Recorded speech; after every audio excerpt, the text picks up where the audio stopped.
तो नमस्कार दोस्तों, प्यारे बच्चों, गुड मॉर्निंग। स्वागत है आपका आपके अपने चैनल कौटिल्य एकेडमी में। और आज हम पढ़ने जा रहे हैं आपकी टेक्स्ट बुक का चौथा चैप्टर, बायोलॉजी का चौथा chapter, reproductive health. Reproductive health एक कॉन्सेप्चुअल चैप्टर है जिसको आप केवल अगर सुन लेंगे तो आई गारंटी कि आपको ये चैप्टर बहुत अच्छे से समझ में आ जाएगा और आप इससे संबंधित जितने भी क्वेश्चंस बोर्ड पूछेगा आपसे, या कोई भी चाहे वो 1 मार्क क्वेश्चन हो या 2 मार्क क्वेश्चन हो, किसी भी तरह का क्वेश्चन हो, आप उसको बहुत अच्छे से कर लेंगे। बस गारंटी ये है कि आपको इस चैप्टर को, ये जो वीडियो है, आपको इसको ध्यान से सुनना है, गौर से इसको सुनिए, और आपको कोई नोट्स नहीं बनाने, कहीं कुछ नहीं करना है, बस केवल इसको ध्यान से सुन लीजिए आप खाली। तो सुनने मात्र से ही आपको ये चैप्टर इतना तैयार हो जाएगा कि आपको जो भी तरह के क्वेश्चंस आएंगे आप उन क्वेश्चंस को अटेम्प्ट कर लेंगे। कॉन्सेप्चुअल चैप्टर्स का यही एक फ़ायदा होता है कि उन्हें अगर ध्यान से पढ़ लिया जाए, सुन लिया जाए, तो उतने से ही आप उस क्वेश्चन को कर लेते हैं। तो बहुत ज़्यादा टाइम ना वेस्ट करते हुए आप शुरू करते हैं हम लोग आज का चैप्टर, रिप्रोडक्टिव हेल्थ, बायोलॉजी की टेक्स्ट बुक का आपका चौथा चैप्टर। रिप्रोडक्टिव हेल्थ आप जैसे स्क्रीन में देख रहे होंगे, सबसे पहले नॉर्मली इसकी डेफिनेशन को हमें समझ लेना चाहिए कि what is the meaning of reproductive health. According to WHO is an organisation. इसके हिसाब से एक हेल्थ का डेफिनेशन है, आपने 9th लेवल पे पढ़ा होगा WHO को। WHO stand for world health organisation, जिसने 3 वर्ड को शामिल किया रिप्रोडक्टिव हेल्थ में या हेल्थ की डेफिनेशन को डिफाइन करने में, कि वो एनी पर्सन और anybody who is having physical, what we call, if anybody is having physical, emotional and behavioural and the social wellbeing, physical, mental and the social wellbeing, अगर किसी भी ह्यूमन बीइंग में ये स्टेट मेंटेन है तो he can और she can claim himself to be healthy. यहाँ इस बात का एक्सप्लेनेशन हो जाना चाहिए, तुम्हें बहुत अच्छे से समझ में आना चाहिए कि फिजिकल हेल्थ और मेंटल हेल्थ या इमोशनल या बिहेवियरल हेल्थ, इस सबसे मतलब क्या है। Merely being apart from the diseases not called health. Number 1, कि अगर आपको केवल बीमारी नहीं है किसी तरह की, या आप किसी बीमारी से ग्रस्त नहीं है, तो इसका मतलब ये नहीं है कि आप हेल्दी हैं। This is the part of health only. If you are physically fit, it is the part of the health, कि आपको फिजिकली फिट होना चाहिए।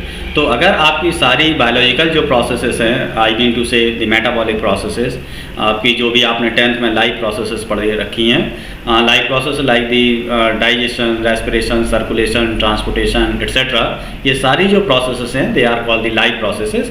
अगर इस लाइफ प्रोसेस और लाइफ प्रोसेस से संबंधित सारे ऑर्गन्स अगर बहुत ठीक से आपकी बॉडी में काम कर रहे हैं, एक्सटर्नली आप जो है हाइट वाइज, अपने फिजिक वाइज, बॉडी के वेट के हिसाब से भी अगर आपने आइडियल स्टेट मेंटेन किया हुआ है, तो you can claim yourself to be only physically healthy. You cannot claim yourself to be totally healthy. You can claim yourself to be physically healthy.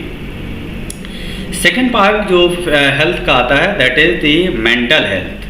Anybody who want to claim himself to be healthy, mentally healthy, he should be very proper with respect to mindset. हर एक उस student का अपना mind का जो status है वो बहुत ठीक होना चाहिए, मेंटली उसको फिट होना चाहिए। फॉर एग्जाम्पल, जैसे some of the students have the state of jealousy among the friend circle, and they have the sort of the nuisance in the mind, and they have the problem, attitude problem, they have the adolescent problem, or they have many type of the problem that is belonging to their mindset state, the state of the mind. तो अगर इस तरह का कोई imbalance है mind में, तो भी आप ऐसे व्यक्ति को हेल्दी नहीं कह सकते।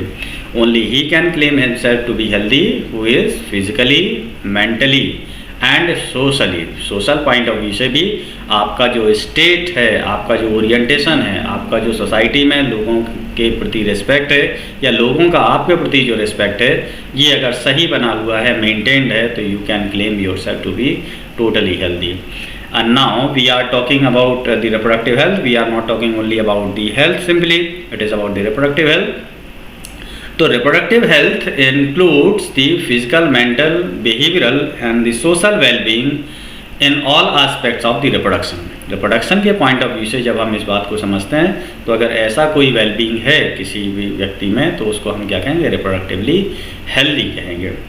किसी भी कंट्री का जो सोसाइटी होता है, the society with the people having physical and functional normal reproductive organ as well as the normal interaction with respect to the behaviour and emotion among them is reproductive health. हम तभी उनको reproductively healthy कह सकते हैं। किसी भी country की जो सोसाइटी है उसको रिप्रोडक्टिवली हेल्दी कह सकते हैं अगर उन्होंने इन चारों आस्पेक्ट्स में अपने आप को मेंटेन करके रखा है और एक बहुत अच्छा स्टेटस बना के रखा हुआ है, तो हम कहेंगे उस सोसाइटी का, उस लोकेलिटी का, उस सिटी का या उस कंट्री का रिप्रोडक्टिव हेल्थ मेंटेन है। हम रिप्रोडक्टिव हेल्थ को बहुत अच्छे से समझ पाएंगे अगर हम इससे संबंधित कुछ सारी प्रॉब्लम्स हैं उनको समझेंगे। तमाम सारे इश्यूज़ होते हैं, स्ट्रैटेजीज़ हैं जिनको समझ के हम रिप्रोडक्टिव हेल्थ का एक कॉन्सेप्ट जो है वो बहुत अच्छे से दिमाग में आपके बन जाएगा।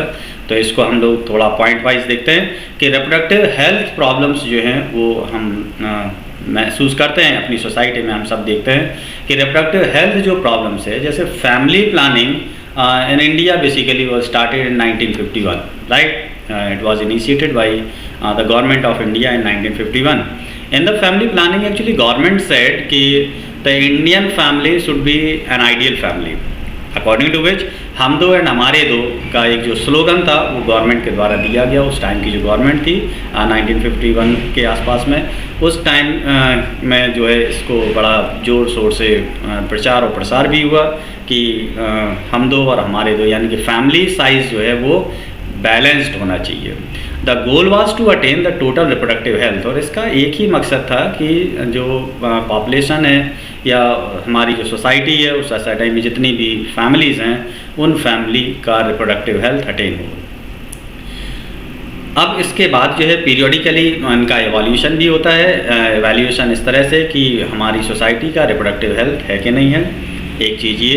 दूसरा जो पर्टिकुलर आस्पेक्ट है कि reproductive and the child health care programme जो गवर्नमेंट के द्वारा ऑपरेट होते हैं।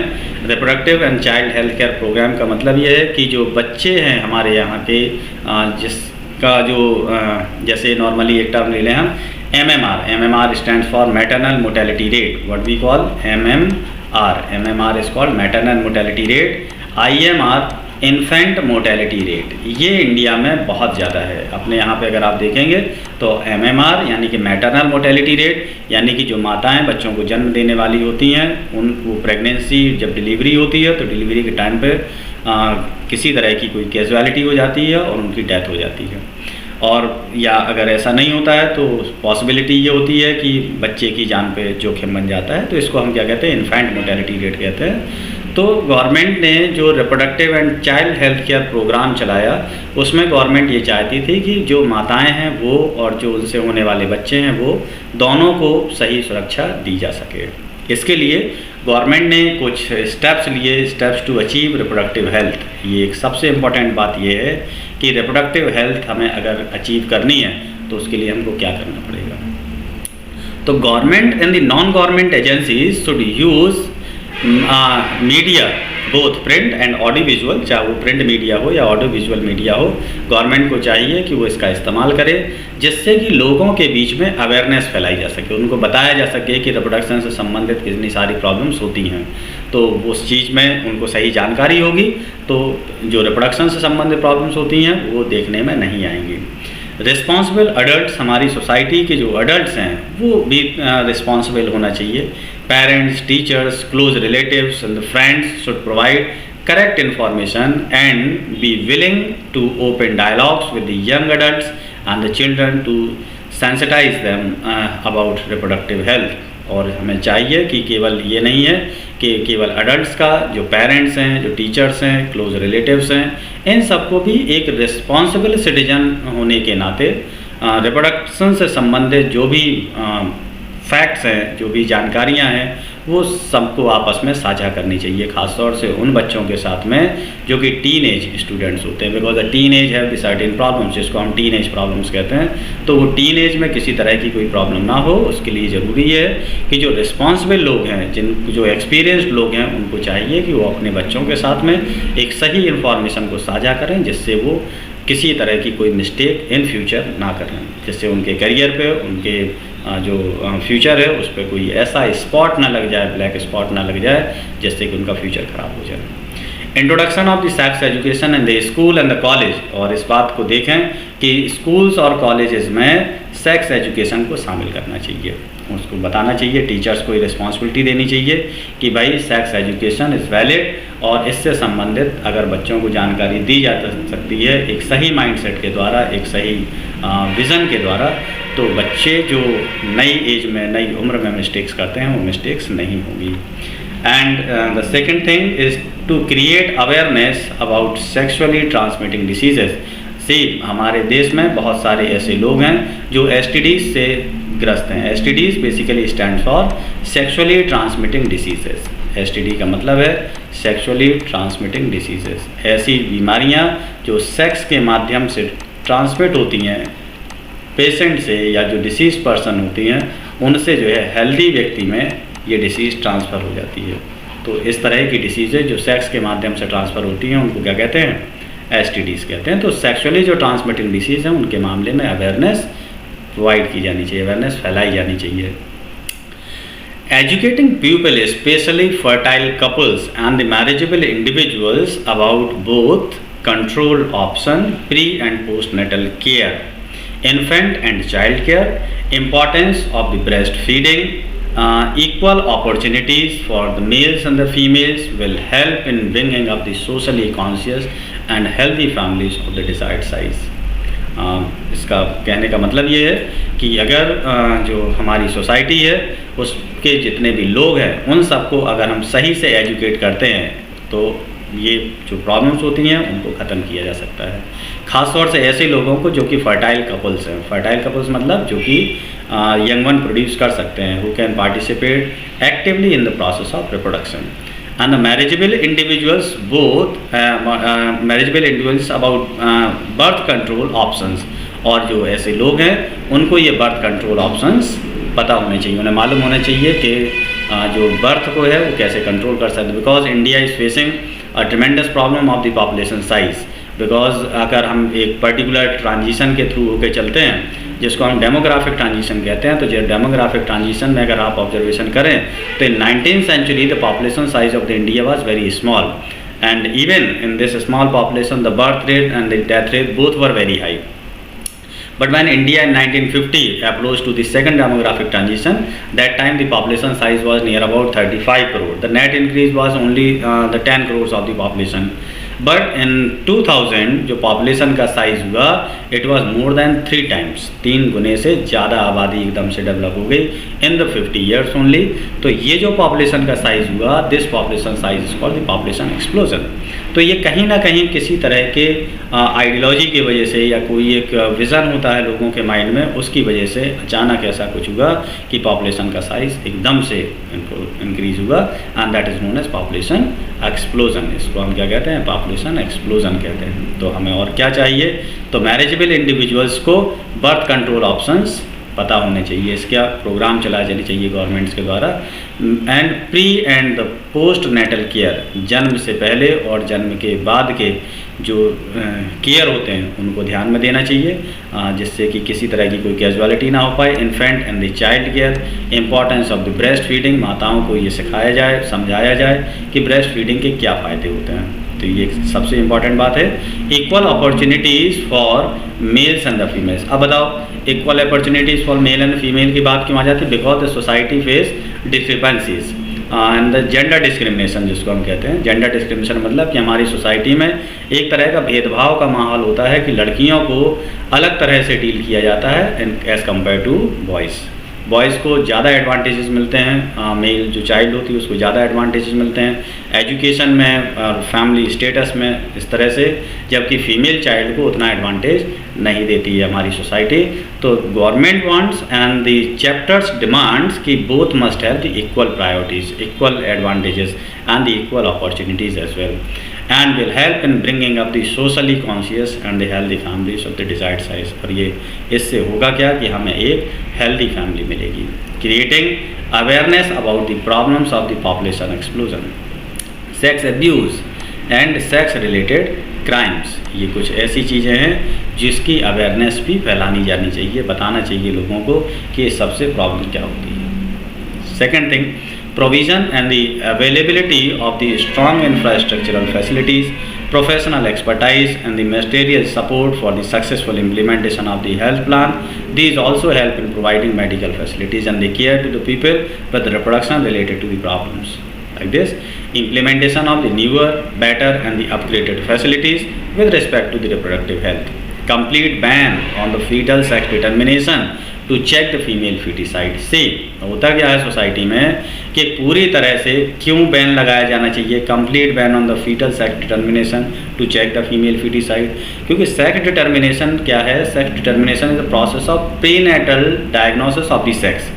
जब हम जन्म से पहले ही बच्चे के सेक्स के बारे में पता करते हैं कि भाई होने वाली संतान मेल है कि फीमेल है, क्या है ये एक तरह का भेदभाव है। ज़्यादातर कपल ये चाहते हैं कि उनकी होने वाली जो ऑफस्प्रिंग है, जो संतान है, वो मेल हो, फीमेल चाइल्ड ना होना चाहिए, because they are simply considering कि males are you know the asset और what you call they are the you know the responsibility only, but the female child is considered as responsibility and liability both। उनको responsibility भी मानते हैं, liability भी मानते हैं, और उनको ये कहीं लगता है कि लड़की है, पराया धन है, ये कहीं जाने वाली है, इसलिए भी फीमेल चाइल्ड को कम एडवांटेज मिलता है, प्रिविलेज मिलता है।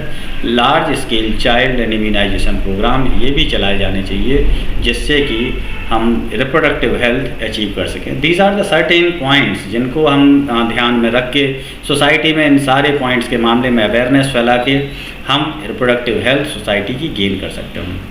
Society has a lot of problems, but लोग मानते नहीं हैं, उनको ये लगता है कि सब कुछ ठीक है, बट सोसाइटी में कहीं ना कहीं बहुत सारी ऐसी समस्याएं हैं जो कि रिप्रोडक्शन से संबंधित हैं। Reproduction in our society is considered as the reputation issue.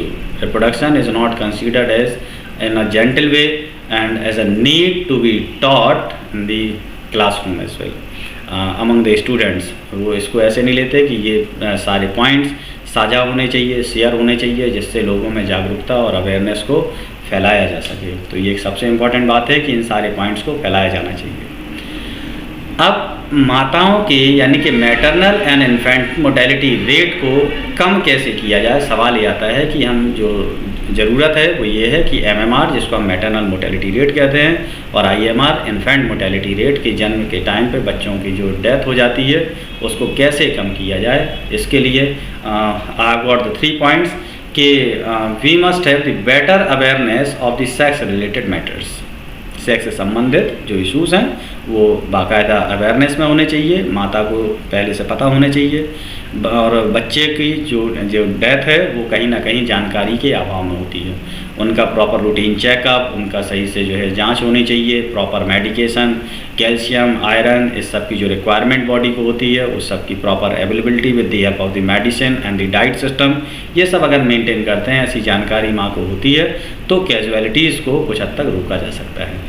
Increased and medically assisted deliveries, ज़्यादातर इंडिया में जो डिलीवरीज होती हैं वो जो अनट्रेंड जो लेडीज़ होती हैं, ओल्ड एज लेडीज़ होती हैं, उनके हाथ में होता है कि वो डिलीवरी करती हैं। जबकि होना क्या चाहिए कि जो मेडिकली फिट डॉक्टर्स हैं, जिनके एक्सपीरियंस में हैं, जिनको प्रॉपर ट्रेनिंग मिली हुई है, वो अगर इस डिलीवरी को करते हैं तो chances of MMR and IMR decreases. तो इसको घटाने का सबसे अच्छा तरीका ये है कि मेडिकली असिस्टेड जो है डिलीवरीज होनी चाहिए। And the better post natal care, जन्म के बाद जो है बच्चे की और माँ की अच्छे से देखभाल होनी चाहिए। अगर देखभाल नहीं होता है तो there are chances for the casualty to take place, और संभावना है कि उस टाइम इसी तरह की कोई कैजुअलिटी हो जाए। Next is what the improved reproductive health of the society is indicated. अब हम मान लीजिए कि कब हमें ये मालूम चलेगा कि सोसाइटी रिप्रोडक्टिवली हेल्दी है, तो उसका एक स्टेट होगा, एक इंडिकेशन मान लीजिए जो हमें मिलेगा, जिससे हम पता कर पाएंगे कि या हम समझ पाएंगे कि yes this particular society is reproductively healthy. कैसे हम पता करेंगे? कोई हमारी society, the society will have the smaller families, जहाँ भी रिप्रोडक्टिव हेल्थ होगी वहाँ आप देखेंगे कि स्मॉल फैमिलीज होंगी। स्मॉल फैमिलीज मतलब कि पेरेंट्स एंड देयर वन और two children without any kind of difference and discrimination because of the gender, ये नहीं होगा। और परिवार जो छोटे होंगे, तो ये एक इंडिकेशन, एक साइन है कि यहाँ सोसाइटी रिप्रोडक्टिवली हेल्दी है। Better detection and care for the STDs, और सबसे बड़ी बात यह है कि डिटेक्शन जो है STDs का वो सही से होना चाहिए। अगर किसी भी सोसाइटी में सेक्स से संबंधित बीमारियों का सही से इलाज होता है, सही से डिटेक्शन होती है, बिना किसी शेम, बिना किसी गिल्ट या बिना किसी प्रॉब्लम के अगर लोग इस मामले में डिस्कशन करते हैं, अपने डॉक्टर से साझा करते हैं, तो it is a good sign of reproductively healthy society. Overall increased and the medical facilities, और जो मेडिकल की फैसिलिटीज़ है, सुविधाएं हैं, उनको बढ़ाया जाना चाहिए और ओपनली इस पर डिस्कशन होना चाहिए। तो अगर इतना है तो हम कह पाएंगे कि हमारी सोसाइटी रिप्रोडक्टिवली हेल्दी है। बट इतना डिस्कशन करने के बाद आपको एक बात समझ में आ गया होगा कि सोसाइटी रिप्रोडक्टिवली अगर हेल्दी नहीं है, तो यही वजह है कि हमारे आज की जो पॉपुलेशन साइज़ है that is more than the available natural resources. देखिए, किसी भी कंट्री के जो संसाधन होते हैं वो फिक्स होते हैं, लिमिटेड रिसोर्सेज होते हैं। रिसोर्सेज आर नॉट अनलिमिटेड, है ना। रिसोर्सेज किसी भी कंट्री के हों, उनकी एक निश्चित सीमा है। अब उस निश्चित सीमा से अगर ज़्यादा किसी भी कंट्री की पॉपुलेशन हो जाती है, आबादी अगर ज़्यादा हो जाती है, तो सीधी सी बात है रिसोर्सेज कम हो जाएंगे। जब रिसोर्सेज कम होंगे तो उनकी डिमांड बढ़ेगी, और जब डिमांड बढ़ेगी रिसोर्सेज की, तो उस डिमांड को कंट्रोल करने के लिए जो उनके चार्जेस होते हैं गुड्स पे या जो भी प्रोडक्ट्स होते हैं उन पे जो चार्जेस लगाए जाते हैं, वो चार्जेस ज़्यादा होते हैं, and that becomes the cause of, क्या कहते हैं उसको, महंगाई बहुत ज़्यादा हो गई है, एक्सपेंसेस लोगों के बहुत सारे होने लगते हैं। अगर इंडिया की पॉपुलेशन कंट्रोल हो जाए या पॉपुलेशन साइज़ मिनिमाइज़ हो जाए, तो जो पॉपुलेशन की वजह से जो प्रॉब्लम्स लाइक दी अनएम्प्लॉयमेंट या जो क्राइम का रेट है या और भी जो तमाम सारी पॉपुलेशन रिलेटेड प्रॉब्लम्स हैं, उनको कुछ हद तक मिनिमाइज़ किया जा सकता है। तो हम ये समझ सकते हैं कि पॉपुलेशन अगर नेचुरल रिसोर्सेज से ज़्यादा है, तो that is known as explosion of the population. हम उसको क्या कहेंगे? पॉपुलेशन एक्सप्लोजन कहेंगे। अब इसको पॉपुलेशन की ग्रोथ नहीं कहेंगे। ग्रोथ एक तरीके से होती है, मान लीजिए एक सही से ग्रोथ हो रही है, एक रेशियो में पॉपुलेशन बढ़ रही है, it's okay. But population suddenly अगर कहीं इंक्रीज़ कर गई है, तो उसको हम क्या कहेंगे? पॉपुलेशन एक्सप्लोजन करेंगे। पॉपुलेशन एक्सप्लोजन क्यों है, इसको हम समझते हैं। चलिए हम एक आपको जो है एक आइडिया देते हैं। हम एक क्या करते हैं, डेमोग्राफिक ट्रांजिशन बनाते हैं। हम इसको DT लिख रहे हैं, डेमोग्राफिक ट्रांजिशन, जिसको हम देखिए ईयर वाइज हम इसको डिवाइड करते हैं। हमने मान लीजिए कोई भी कंट्री है, 4 डेमोग्राफिक ट्रांजिशन से होकर चलती है। First demographic transition, second demographic transition and third demographic transition and the fourth demographic transition. 4 demographic transition किसी भी कंट्री की होती हैं। तो जो फर्स्ट डेमोग्राफिक ट्रांजिशन है इंडिया का अगर लेते हैं, तो it was in 19th century. 19th century में इंडिया फर्स्ट डेमोग्राफिक ट्रांजिशन में था। Now in the second demographic transition, like after 50 years, 1950 it was in the second demographic transition, and in 2000 अगर हम इसको देखें किसमें, 2000 में, तो India was in third demographic transition, and in 2050 we will be on fourth demographic transition. हम चौथी में होंगे। अब यहाँ जो समझने की बात है वो ये कि फर्स्ट डेमोग्राफिक ट्रांजिशन में जो पॉपुलेशन का साइज था, it was near about 25 crore. कितनी थी? 25 करोड़ की आबादी। और 1950 में पॉपुलेशन का साइज कितना होगा? लगभग 35 करोड़ की आबादी का होगा। तो नाउ यू अंडरस्टैंड कि in this gap of the 50 year, ये जो गैप 50 साल का है, इस 50 साल में नेट जो पॉपुलेशन इंक्रीज़ हुई वो कितने इंक्रीज़ हुई? 10 करोड़ की पॉपुलेशन इंक्रीज़ हुई। अब 1950 से अगर हम देखें, मान लीजिए कि 1950 से यहाँ 2000 में पॉपुलेशन 125 करोड़ से ज़्यादा पॉपुलेशन हुई, मोर देन 125 करोड़। तो what suddenly happened actually from second demographic transition to third demographic transition? क्या हुआ इस 50 साल में? और इस 50 साल में क्या ऐसा था कि पॉपुलेशन केवल 10 करोड़ बढ़ी, जबकि इस 50 साल में क्या ऐसा हो गया कि पॉपुलेशन 125 करोड़ से ज़्यादा होगी? सोचने की बात यह है। मतलब 3 गुने से ज़्यादा पॉपुलेशन का होना। ये क्या इंडिकेट करता है? पॉपुलेशन के एक्सप्लोजन को इंडिकेट करता है। क्या है? That is a population explosion.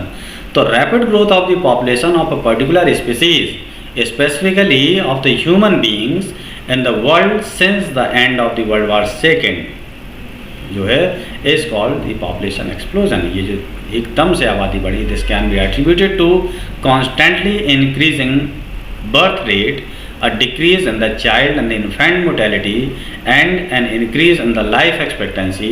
ये क्या कहलाती है? That is what the population explosion. इसके कुछ कारण हैं, इसके रीज़न हैं क्यों ऐसे पॉपुलेशन बढ़ी। जैसे rapidly declining death rate. Why the population की जो डेथ रेट है, क्या बुराई है भाई? डेथ रेट अगर कम हो रहा है तो बुराई क्या है? मरने वाले लोग अगर मरेंगे नहीं और पैदा होने की जो तादाद है वो बढ़ती चली जा रही है तो क्या होगा? उससे पॉपुलेशन साइज बढ़ेगा। तो अब सवाल ये आता है कि ये भाई ये पॉपुलेशन एकदम से जो है ये डेथ रेट क्यों डिक्लाइन कर गई? It is because increased medical facilities. जो मेडिकल की फैसिलिटीज़ हैं वो मेडिकल फैसिलिटीज़ हाई अप हो गई, बूम कर गई आफ्टर 1947। जब मेडिकल फैसिलिटीज़ इंक्रीज़ हुई तो उसके कारण क्या हुआ? लोगों के मरने की तादाद कम हो गई, लोग मरे नहीं। तो पॉपुलेशन के ना डेथ होने की वजह से, मेडिकल फैसिलिटीज़ के बढ़ने की वजह से आबादी इंक्रीज़ हुई suddenly. Rapid decline in the maternal mortality rate, MMR भी कम हुआ, आईएमआर भी कम हुआ और जो डेथ रेट कम हुआ, मतलब माताओं की जो डेथ हुआ करती थी पहले अब उतनी डेथ नहीं होती। इन्फेंट मोर्टेलिटी रेट भी कम हो गया है, बच्चे जो मरा करते थे पहले अब उतनी डेथ नहीं होती है। लाइफ एक्सपेक्टेंसी बढ़ गई है because the standard of the life is increased. अब सबके पास में लिवलीहुड और इस खाने पीने की अगर व्यवस्थाएं सारी ठीक हैं तो लाइफ एक्सपेक्टेंसी बढ़ जाती है। औसतन जो लोगों की उम्र होती है वो ज़्यादा हो जाती है। Earlier the life expectancy was 60 और less than 60 years, now the life expectancy has rise for more than 60 years. 60 साल से अब लाइफ एक्सपेक्टेंसी लोगों की ज़्यादा हुई है। तो जब ज़्यादा हुई है तो क्या होगा? लोग ज़्यादा समय तक जीवित रहेंगे तो पॉपुलेशन साइज़ बढ़ना ही बढ़ना है। ये तय है कि पॉपुलेशन तो बढ़ेगी ही उस तरह से। तो अब सवाल ये आता है कि हमारे पास रिसोर्सेज जो हैं क्या है? We have limited resources. हमारे पास रिसोर्स क्या हैं? लिमिटेड हैं। हमारे पास रिसोर्सेज क्या हैं? लिमिटेड हैं। अब इन लिमिटेड रिसोर्सेज को बढ़ाया तो जा नहीं सकता और पॉपुलेशन भी अगर मान के चलिए ये बढ़ रही है तो ये रिसोर्सेज जो होंगे, पॉपुलेशन अगर हाई हो रही है तो रिसोर्सेज क्या होंगे? रिसोर्सेज जो है ये हमें अनसूटेबल हो जाएंगे या मतलब हमें क्या है कि सफिशेंट नहीं होंगे, इनसफिशेंट रिसोर्सेज होंगे। इनसफिशेंट रिसोर्सेज होने में क्या होगा कि इसकी लूट सी मच जाएगी, एक डिमांड बहुत तेज़ी से बढ़ जाएगी। तो पॉपुलेशन के हाई होने से रिसोर्सेज पे लोड पड़ेगा, एक्सपेंसेस बढ़ेंगे, लोगों के महंगाई बढ़ेगी। इसलिए ज़रूरी है कि पॉपुलेशन को किसी ना किसी तरह से कम किया जाए, कंट्रोल किया जाए। तो कंट्रोल करना बहुत ज़रूरी है। अब सवाल ये आता है कि कंट्रोल कैसे करेंगे? पॉपुलेशन का जो है कंट्रोल भी करना है तो कैसे कंट्रोल करेंगे? इसके लिए कुछ तरीके हैं। नेचुरल मेथड्स भी हैं और केमिकल मेथड्स भी हैं और सर्जिकल मेथड्स भी हैं। There are different types of the methods. It depends on the person कि उसको किस मेथड का इस्तेमाल करके पॉपुलेशन को कंट्रोल करने में मदद करना चाहिए। Methods to control population explosion. Population explosion को कैसे रोक सकते हैं? Promote the smaller families. लोगों को इस बात में एनकरेज करना चाहिए कि भाई छोटा परिवार ज़्यादा काम का है, ज़्यादा सही है। क्योंकि अगर फैमिली साइज़ छोटा है, मान लीजिए एक फैमिली में 2 ही बच्चे हैं, तो पेरेंट्स की जो इनकम होती है that total income will be utilised in the developmental process of the child, right. अब बच्चों, मान लीजिए बच्चों की तादाद ज़्यादा है किसी परिवार में, 2 से ज़्यादा बच्चे हैं, तो जो टोटल इनकम होती है पेरेंट्स की that doesn't become sufficient to maintain and to cope with their what you call the requirement. जो ज़रूरतें हैं, ज़रूरतों के साथ में सामंजस्य नहीं बन पाता, एक संतुलन नहीं बन पाता। जब संतुलन नहीं बनता है तो फैमिली का स्टैंडर्ड बिगड़ जाता है। इसलिए ज़रूरी है कि स्मॉल फैमिलीज़ का जो एडवांटेज है, जो फ़ायदा है, उसको प्रमोट करना चाहिए। And promote the use of the contraceptive methods. और एक सबसे बड़ी बात यह है कि लोगों में कॉन्ट्रासेप्टिव मेथड्स के इस्तेमाल को भी प्रमोट करना चाहिए। Raise the legal age of the marriage 18 for the females and 21 for the males. और इस बात को एनकरेज करें कि फ़ीमेल्स की कम से कम जो उम्र है वो 18 साल होनी चाहिए और मेल की कम से कम मैरिजेबल एज 21 साल होनी चाहिए। ऐसा जो है गवर्नमेंट का मानना है। क्योंकि बहुत सारे सोसाइटीज़ ऐसी हैं, बहुत सारी स्पीसीज़ ऐसी हैं या ऐसी जातियां हैं, ऐसी कास्ट्स हैं, ऐसे जो है लोग हैं आदिवासीज़ में कि जो 18 साल से पहले ही जो है अपने बच्चों की शादियां कर देते हैं। जब 18 साल से पहले बच्चों की शादियां हो जाएंगी तो अर्ली मैरिज होने की वजह से जो प्रेगनेंसीज हैं वो जल्दी सेटल होंगी, और जल्दी प्रेगनेंसीज होने का मतलब एक तो जान का जोखिम है, माँ को भी जोखिम हो जाता है, बच्चों को भी जोखिम होता है जो जन्म होता है जिस बच्चे का, और दूसरा अगर ऐसा नहीं है तो फिर उनको ज़्यादा टाइम में जो है वो रिप्रोडक्शन करते हैं जिससे पॉपुलेशन बढ़ती है। इसलिए ज़रूरी है कि मैरिजेबल एज को बढ़ाया जाए and incentivise couples with small families. और जो छोटी फैमिली के लोग हैं उनको गवर्नमेंट को चाहिए कि वो इंसेंटिव्स दें, किसी न किसी तरह के प्राइस से या पुरस्कार से, या उनको सम्मानित किया जाना चाहिए। उनको स्कूल्स में एडवांटेज मिलना चाहिए और जो कंसर्न है उनको प्रायोरिटीज़ मिलनी चाहिए स्मॉलर फैमिलीज़ के बिहाफ पर, और डिस्करेज करना चाहिए ऐसी फैमिलीज़ को जो कि पॉपुलेशन साइज़ में ज़्यादा इजाफा करा रही हैं, यानी कि जिनकी फैमिली का साइज़ बड़ा है उनको डिस्करेज किया जाना चाहिए और जिनकी फैमिली का साइज़ छोटा है उन्हें एनकरेज करना चाहिए। One thing. तो सवाल ये आता है ऐसा करें तो ठीक है, फिर हमें चाहिए क्या? कॉन्ट्रासेप्टिव्स चाहिए। कॉन्ट्रासेप्टिव्स मतलब ऐसी डिवाइसेस, ऐसी टेक्निक्स, ऐसे केमिकल्स जिनका इस्तेमाल करके बर्थ कंट्रोल को रोका जा सके। तो सवाल ये आता है कि आइडियल कॉन्ट्रासेप्टिव क्या होगा? सेम इंडिया में किसी भी बात का इशू बहुत जल्दी बनता है, ये बात ध्यान रखिए आप। इसलिए कोई भी ऐसी चीज़ को आप इम्प्लीमेंट नहीं कर सकते जिस चीज़ पे कोई इशू पैदा हो जाए, इसलिए इशूलेस मेथड्स हमें देखने पड़ेंगे। तो क्या करना है?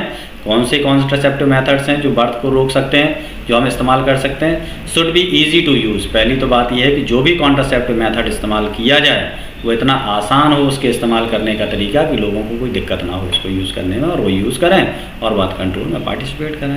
And should be easily available, और मार्केट में वो बहुत कायदे से मिल भी जाना चाहिए। अगर कायदे से नहीं मिला तो क्या होगा? लोग फट से वहाँ से चले जाएंगे और बिना कॉन्ट्रासेप्टिव यूज़ किए हुए वो अपनी जो रूटीन प्रोसेस है उसमें वो लग जाएंगे। तो इसलिए ज़रूरी है कि मार्केट में वो ईजिली अवेलेबल होना चाहिए। ठीक है भाई। और दूसरा बात क्या है? Should be effective. ऐसा ना हो कि फेलियर हो जाए, क्योंकि कुछ कॉन्ट्रासेप्टिव ऐसे होते हैं वो 80% इफेक्टिव हैं, कुछ 90% इफेक्टिव होते हैं और कुछ 100% इफेक्टिव होते हैं। तो क्या है, ये देखना पड़ेगा कि अगर 80% इफेक्टिव है कोई कॉन्ट्रासेप्टिव तो होगा क्या, उसमें 20% रिस्क हो जाएगा, है ना।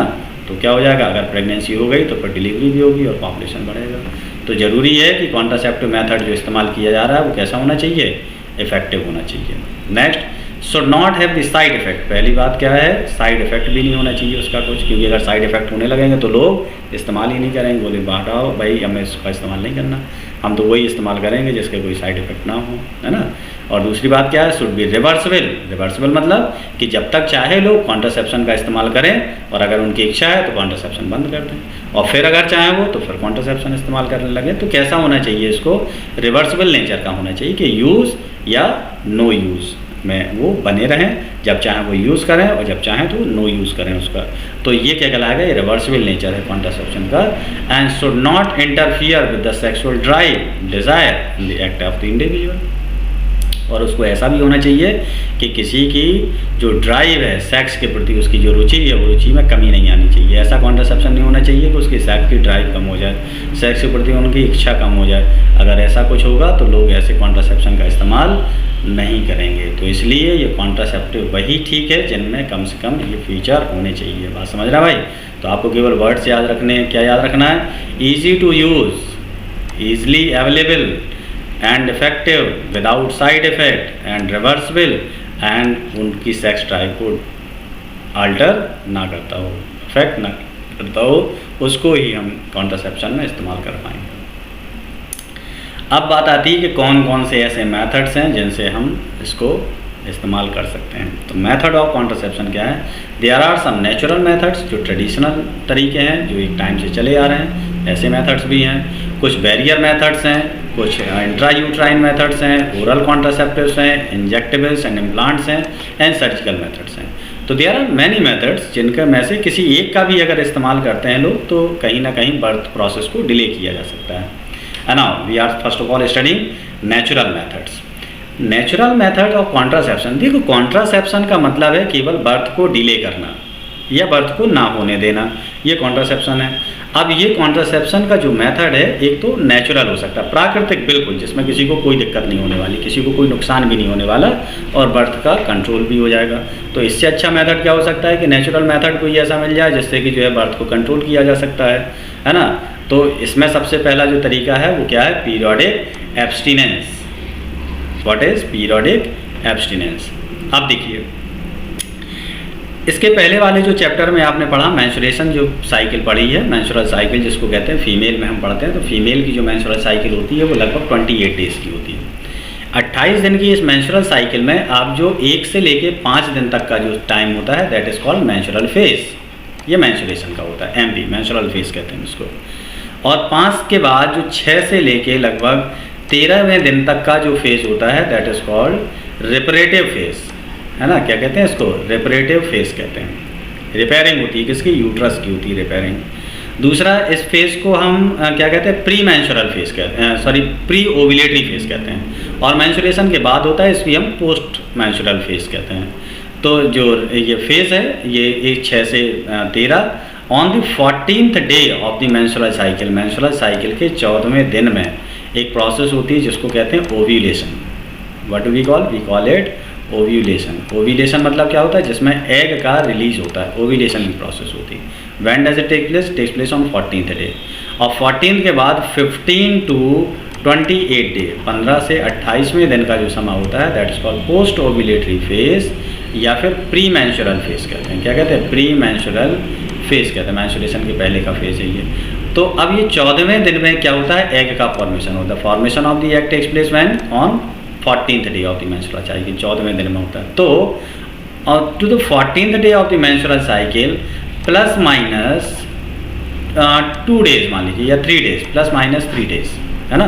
मेंस्ट्रुएशन से जो ओव्यूलेशन की फेज है, ओव्यूलेशन से 3 दिन पहले और 3 दिन बाद के समय को कॉइसस से या रिप्रोडक्शन से स्किप करना चाहिए। यानी कि ऐसे स्मार्ट कपल जो अब पीरियोडिक एब्स्टिनेंस को समझते हैं कि अगर कोई फीमेल के पीरियड के टाइम को ध्यान में रखा जाता है, मेंस्ट्रुअल साइकिल को ध्यान में रखा जाता है, इसको ध्यान में रखें अगर, तो हम क्या कर सकते हैं, उसको प्रेगनेंसी को अवॉइड कर सकते हैं। क्योंकि 14th डे से प्लस माइनस हमने 2-3 दिन अगर इसको हमने स्किप कर दिया तो क्या हो जाएगा? प्रेगनेंसी को अवॉइड कर पाएंगे। इसके बाद दूसरा जो मेथड है दैट इज द विड्रॉवल और द कॉइसस इंटरप्शन। या तो विड्रॉल का इस्तेमाल करें, विड्रॉल का जब इस्तेमाल करेंगे, विड्रॉल मेथड का इस्तेमाल करेंगे तब भी जो है विड्रॉल का इस्तेमाल करेंगे तो भी हम इस पीरियड को अवॉइड कर सकते हैं। विड्रॉल मेथड क्या है कि यानी कि मेल जो होते हैं वो अगर सीमेन जो है आउटसाइड वेजाइना रिलीज़ करते हैं when they are in the sexual intercourse process, तो इससे जो है प्रेगनेंसी को अवॉइड कर सकते हैं। And second third is lactational amenorrhoea. What is lactational amenorrhoea? Lactational amenorrhoea का अगर क्या मतलब है? फीमेल्स जो प्रेगनेंसी डिलीवर कर चुकी हैं, जैसे जिनमें प्रेगनेंसी हो चुकी है, तो प्रेगनेंसी के बाद का एक समय होता है लगभग 6 से 7 महीने या 1.5 साल तक का, जिसमें मदर लैक्टेशन कर रही होती है।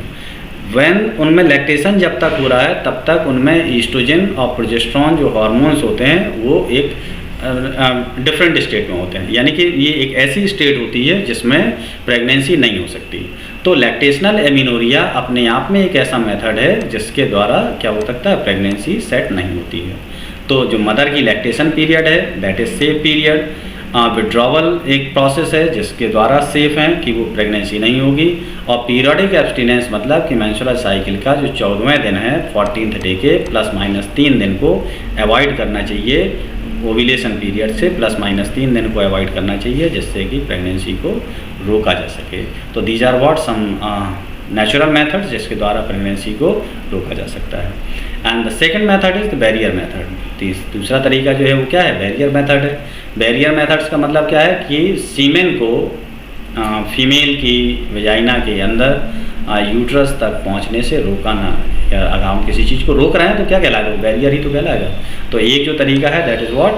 कंडोम। इट्स व्हाट दी ये बैरियर है, बनाया गया है किसके द्वारा? रबर का लेटेक्स शीट होती है जिसका ये पाउच बना होता है। इसको बस मेल को यूज़ करना होता है जिससे कि सीमेन को बॉडी के अंदर इंसर्ट करने से रोका जा सके।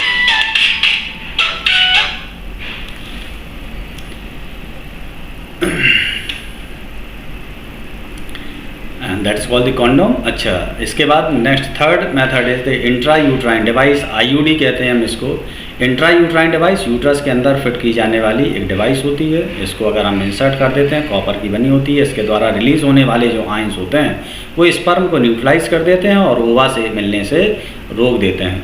तो ये क्या कहलाते हैं? आईयूडी कहलाती हैं। कॉमनली नोन जो आईयूडीज होती हैं, they are non medicated IUDs, copper releasing IUDs and IUDs that releases hormone like the progestogens LNG-20। ये एक ब्रांड है जो आईयूडी के नाम से, मतलब आईयूडी है, प्रोजेस्टासाइड या LNG-20 इनके नाम से आती है, जिसको हम इंसर्ट कर सकते हैं फीमेल के यूट्रस में। ये कुछ इस तरह की दिखाई देती है, आप अगर डायग्राम से देखेंगे तो इट इज़ टी शेप, इसीलिए हम इसको कॉपर टी भी कहते हैं। क्या कहते हैं? This is called the copper T. Copper की बनी होती है और टी शेप की होती है। इसको यूट्रस के अंदर इंसर्ट कर देते हैं तो ये स्पर्म को न्यूट्रलाइज करने का काम करती है। तो इससे क्या होगा? बर्थ को कंट्रोल किया जा सकता है।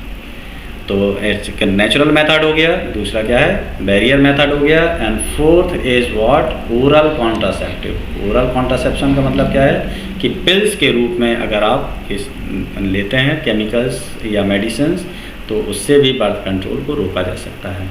This involves the oral administration of the progesterone और द प्रोजेस्टेरॉन ईस्ट्रोजन कॉम्बिनेशन, दोनों का कॉम्बिनेशन लिया जाता है टू फॉर्म जो पिल्स के रूप में लेते हैं।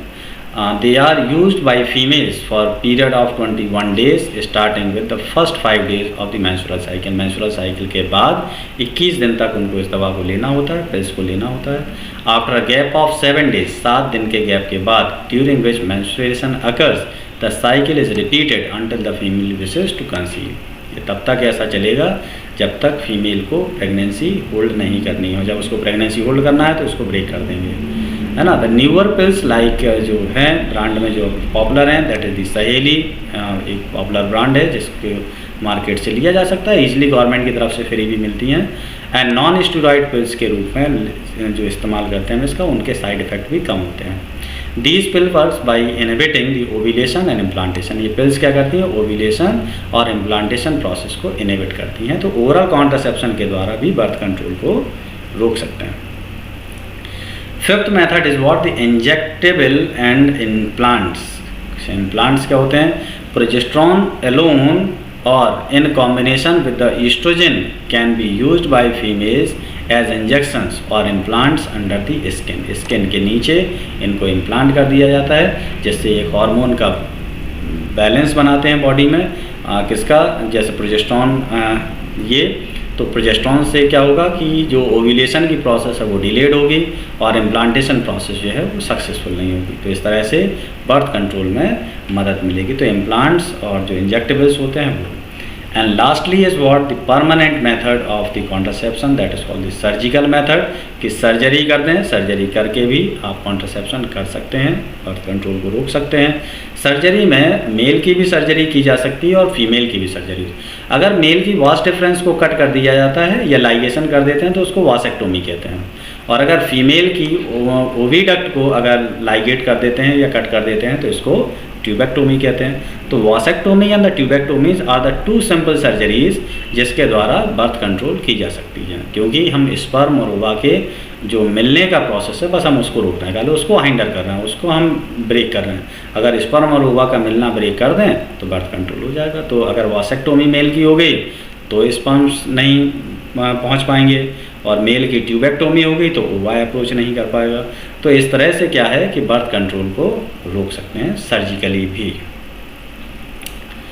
अब क्या होता है, मान लीजिए अगले टॉपिक की तरफ हम लोग चलते हैं। देखिए मान लें कि आप ना कॉन्ट्रासेप्शन का इस्तेमाल करते हैं और ना आपकी रिप्रोडक्टिव हेल्थ है और ना ही आपको कोई अवेयरनेस है। किसी को भी, कोई भी, anybody who is in society, not आप या लाइक दैट, कि ऐसा पर्टिकुलर हमारा कहने का मतलब नहीं है।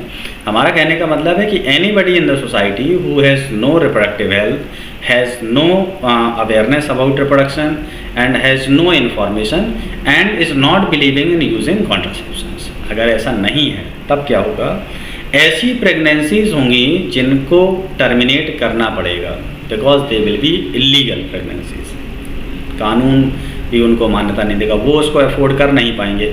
अगर वो अफोर्ड नहीं कर पा रहे हैं और कानून उनको मान्यता नहीं देगा तो क्या करेंगे आप, इन प्रेगनेंसीज़ को टर्मिनेट करना पड़ेगा। उसका एक ग्राउंड भी बनेगा कि भाई इसको टर्मिनेट करना है। तो अगर हम उसको टर्मिनेट करते हैं मेडिकली, तब हम उसको क्या कहते हैं, मेडिकल टर्मिनेशन ऑफ प्रेगनेंसी कहते हैं, MTP कहते हैं। तो termination of pregnancy before the completion of the full term intentionally और voluntarily is called medical termination, कि आप अपनी इच्छा से करें ऐसा या मेडिकल के द्वारा करें। अगर बच्चे को आप जन्म से पहले ही ख़त्म कर देते हैं तो इसको क्या कहते हैं, MTP कहते हैं। तो व्हाट इज़ और इंड्यूस्ड अबॉर्शन, आप अपने भाषा में इसको हम सोशल टर्म में क्या कह सकते हैं, अबॉर्शन भी कह सकते हैं। MTP has a significant role in decreasing population along through it is not meant for the purpose. The government of the India legalizes MTP in 1971, 1971 में गवर्नमेंट ने इसको लीगलाइज किया MTP को। बस उसका एक प्रॉपर ग्राउंड होना चाहिए और MTP के द्वारा प्रेगनेंसी को ख़त्म किया जा सकता है with some strict provisions to prevent its misuse for that purpose। तो अब क्या है कि एक सही रीज़न के द्वारा हम इसको, एक वैलिड रीज़न हो तो हम इसको ख़त्म कर सकते हैं। अब वाई MTP, कब आप MTP करा सकते हैं, टू प्रिवेंट अनवांटेड प्रेगनेंसीज, ऐसी प्रेगनेंसीज जो बिना इच्छा के हो गई, या ऐसी प्रेगनेंसी जो एक्सीडेंटली हो गई, या ऐसी प्रेगनेंसी जो किसी रेप की वजह से हो गई हैं, या सोसाइटी में किसी घटना की वजह से हो गई हैं। इस तरह की अनवांटेड प्रेगनेंसी को जिसमें पेरेंट्स इस बात के लिए रेडी नहीं है कि वो बच्चे को एक ब्राइट फ्यूचर दे पाएँ, तो ऐसी प्रेगनेंसीज अनवांटेड प्रेगनेंसीज होंगी। इन प्रेगनेंसीज को टर्मिनेट कर देना चाहिए। In case where continuation of the pregnancy is harmful, ऐसा भी केस बन सकता है कि माँ इस लायक ना हो कि प्रेगनेंसी को कंटिन्यू कर पाए, तो ऐसी स्थिति में मेडिकल ग्राउंड लेके उस प्रेगनेंसी को ख़त्म कर दिया जाता है। A dangerous trend is that MTPs are performed by quacks और अनक्वालिफाइड डॉक्टर्स। देखने में ये आया है कि MTPs ऐसे लोगों के द्वारा कर दी जाती है जो ट्रेंड नहीं होते। बाकायदा MTP होनी कब चाहिए, ऑन फर्स्ट ट्राइमेस्टर, जो 9 महीने होते हैं, 9 के 3 महीने जो शुरुआत के होते हैं उनमें ही प्रेगनेंसी को टर्मिनेट करना चाहिए। अगर टर्मिनेशन बाद में होता है तो वो हार्मफुल हो सकता है, तो ऐसे लोगों से टर्मिनेशन नहीं कराना चाहिए, एक बात। And also use of amniocentesis. Amniocentesis what, prenatal diagnosis, जन्म से पहले ही बच्चे के लिंग के बारे में पता करना एमनियोसेंटेसिस है। अब किसी भाई को पता चल गया कि होने वाला जो बच्चा है वो लड़की है, तो क्या करेगा, उसको टर्मिनेट करा देगा। तो इस तरह की चीज़ों पे बैन भी होना चाहिए कि भाई अगर लड़की है तो इट्स ओके और लड़का है तो इट्स ओके। तो एमनियोसेंटेसिस जो है का मिसयूज़ नहीं होना चाहिए। The purpose of amniocentesis is to find out genetic abnormality in the child. किसी भी बच्चे में जेनेटिक एबनॉर्मेलिटी को पता करने के लिए एमनियोसेंटेसिस है। तो एमनियोसेंटेसिस इसलिए इस्तेमाल में आना चाहिए। लेकिन एमनियोसेंटेसिस का लोग इस्तेमाल किस तरह से करते हैं कि भाई वो फीमेल चाइल्ड है तो उसको ख़त्म करिए और मेल चाइल्ड है तो उसको ठीक है कैरी ऑन कर देंगे। तो इस तरह से एमनियोसेंटेसिस का यूज़ नहीं होना चाहिए। That's called the amniocentesis. Now अब हमें एक कॉन्सेप्ट है रिप्रोडक्शन से संबंधित है, बड़ा ट्रेंड में भी है, स्टडीज़ में है, सेक्सुअली ट्रांसमिटिंग डिसीजेस। सेक्स के माध्यम से जो बीमारियां ट्रांसफ़र होती हैं उनको हम सेक्सुअली ट्रांसमिटिंग डिसीजेस कहते हैं, STDs कहलाती हैं। और वनरेबल डिसीजेस भी कह सकते हैं हम इसको, sexually transmitting diseases and vulnerable diseases. Vulnerable diseases जो कि reproductive tract infection, RTI, reproduction जो रिप्रोडक्टिव ट्रैक्ट होती है, ख़ासतौर से फीमेल की ओविडक्ट और उसका जो वजाइना एंड द यूट्रस, इसमें किसी तरह के कोई इन्फेक्शंस हो सकते हैं। तो certain diseases like gonorrhoea, syphilis, genital herpes, chlamydiasis, genital warts and trichomoniasis, hepatitis B, HIV, ये सब क्या हैं, these are STD, sexually transmitting diseases हैं। ये वो बीमारियां हैं जो सेक्स के माध्यम से ट्रांसफ़र होती हैं। Hepatitis B can also be transmitted by sharing of injections or the surgical implements with infected person. Transfusion of infected blood transmission, यानी कि जो ब्लड टू ब्लड कंटेमिनेशन है उससे भी ये सेक्स की बीमारियां ट्रांसफ़र हो सकती हैं। डायरेक्ट फिजिकल कांटेक्ट से भी बीमारी ट्रांसफ़र हो सकती है, जैसे मेल से फीमेल में बीमारी ट्रांसफ़र हो सकती है। अगर मेल कंटेमिनेट है तो फीमेल में भी डिसीज़ ट्रांसफ़र हो जाएगी। फीमेल कंटेमिनेटेड है तो मेल में डिसीज़ ट्रांसफ़र हो जाएगी। तो इस बात की सही जानकारी दोनों को होनी चाहिए। रिप्रोडक्टिव हेल्थ का मतलब यही है कि उन्हें इस बात का पता होना चाहिए कि कहीं उनमें किसी को कोई बीमारी तो नहीं है, कोई ऐसी डिसीज़ तो नहीं है। This could lead to complication later, which includes pelvic inflammatory diseases, abortion, stillbirth, ectopic pregnancies, infertility or even cancer of the reproductive tract। और अगर इस सब का ध्यान ना रखा जाए तो तमाम सारी प्रॉब्लम्स या ब्लंडर्स ऐसे पैदा हो जाएंगे। स्टेप्स टू प्रिवेंट STDs, कैसे हम STDs को प्रिवेंट कर सकते हैं, रोक सकते हैं। Avoid sex with unknown multiple partners, पहले तो सेक्स को अवॉइड करें, किन के साथ, किसी अजनबी के साथ। दूसरा, मल्टीपल पार्टनर्स के साथ, ऐसा ना हो एक से दूसरा, दूसरे से तीसरा, इस तरह से सेक्स मेकिंग अगर होगी तो बीमारियां होने की संभावना बढ़ जाती है। तो risk of the disease increases and the sexually transmitted diseases जो होती हैं वो कुछ इसी वजह से होती हैं, या तो अननोन पार्टनर के साथ सेक्स करने से और या फिर जो है मल्टीपल पार्टनर्स के होने की वजह से। Always use condoms during coitus के टाइम पे हमेशा कॉन्डोम इस्तेमाल करें। If in doubt go to the qualified doctor और early detection and the treatment for the diseases, right. इसके बाद जो नेक्स्ट इंपॉर्टेंट टॉपिक है दैट इज़ इनफर्टिलिटी। इनफर्टिलिटी मतलब एक ऐसी स्टेट कपल्स में जिसमें उनमें यंग वन प्रोड्यूस करने की एबिलिटी नहीं होती है, वो यंग वन प्रोड्यूस नहीं कर पाते। तमाम सारे ऐसे रीज़न होते हैं जिसकी वजह से प्रेगनेंसीज सेट नहीं हो पाती, तो that is called infertility. See, infertility should not be confused with impotency. Impotency is something else, infertility something else. Infertility is what? The inability to bring forth the young ones. Infertility is the inability to produce children in spite of unprotected sexual cohabitation, कि वो किसी protection का इस्तेमाल भी नहीं कर रहे हैं और प्रेगनेंसी भी नहीं हो रही है, तो ऐसे में हम इसको क्या कहेंगे? इनफर्टिलिटी कहेंगे। Infertility reason could be physical, कोई भी रीज़न हो सकता है, फिजिकल रीज़न हो सकता है, कॉन्जेनाइटल रीज़न हो सकता है, डिसीज़ हो सकती है, ड्रग्स हो सकते हैं, इम्यूनोलॉजिकल और दी इवन साइकोलॉजिकल रीज़न भी हो सकता है कि प्रेगनेंसी सेट ना हो रही हो। ऑफन फीमेल इज़ ब्लेम्ड, और इसके लिए आरोप किस पे लगेगा? फीमेल पे लगेगा कि इसके बच्चे नहीं होते हैं, जबकि रीज़न कुछ भी हो सकता है ना। तो being childless, but the fault could more often than not lie with the males as well. तो ये कोई ज़रूरी नहीं है कि फीमेल में ही हो, ये मेल में भी हो सकता है। Specialized health care units like infertility clinics could help to in corrective treatment of some of the disorders. और ये जो समस्या है, इस समस्या से तमाम क्लिनिकल प्रोसेसेस हैं जिसके द्वारा इसको ख़त्म किया जा सकता है। अगर हमें ट्रीटमेंट कराना है तो क्या होगा? असिस्टेड रिप्रोडक्टिव टेक्नोलॉजी ART, इसका इस्तेमाल करेंगे। असिस्टेड रिप्रोडक्टिव टेक्नोलॉजी में कुछ चीज़ें हैं, जैसे इन विट्रो फर्टिलाइजेशन, हम IVF का इस्तेमाल कर सकते हैं। IVF के द्वारा इनफर्टिलिटी को सॉल्व किया जा सकता है। जाइगोट इंट्राफेलोपियन ट्रांसफ़र, कि जाइगोट ही जो है फेलोपियन ट्यूब में सीधे सीधे ट्रांसफ़र कर दिया जाए, है ना। तो ये क्या है? Zygote intrafallopian transfer. And the second is what? The intra uterine transfer, कि यूट्रस के अंदर ही सीधे एम्ब्रियो ट्रांसफ़र करते हैं। Intracytoplasmic sperm injection, artificial insemination, these are what the techniques जिनका इस्तेमाल करके इनफर्टिलिटी को क्योर किया जा सकता है और उन लोगों को संतान प्रोवाइड की जा सकती है जो लोग they are in the desperation to have at least one child, and these are what the certain methods to be adopted by the couples to have at least one child, right? Thank you for watching this video. अगले video में हम फिर से लेके आएंगे, पूरा chapter आपके साथ शेयर करेंगे और आप इस चैप्टर को ध्यान से पढ़िएगा।